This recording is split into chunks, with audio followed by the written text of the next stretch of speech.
এই দেখো বন্ধুরা, বাইরে কিরকম বৃষ্টি হচ্ছে দেখেছো? প্রচন্ড বৃষ্টি হচ্ছে দেখো। আর এইদিকে মাম্মাম বসে পড়েছে খেলা করতে, আর এইদিকে বরমশাই লিখছে। এখন তো ডিস্টার্ব করা যাবে না, ওর জন্য আর কি করবো। এই দেখো কত কাগজ লিখছে, দেখো একবার দেখো। এই চিঠিগুলো ওকে সব লিখতে হবে। বললাম আমি লিখি, আমার কাজ পছন্দ হয় না বলে বলছে তোমার লিখতে হবে না। তো ঘরের ভিতরে চলে এসেছি, ঘরের জানলা দিয়ে দেখাচ্ছি কিরকম বৃষ্টি পড়ছে, দেখেছো? প্রচন্ড বৃষ্টি পড়ছে। দেখো আমার বরের হাতে লেখা কত সুন্দর, দেখেছো?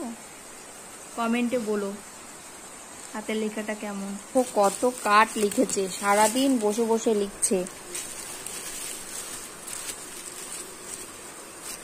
এখনো আরো লিখতে হবে। এটা আমার দাদার দোকানের হালখাতা হবে, তাই চিঠিগুলো লিখে দিচ্ছে, পার্সেল করে দেবে।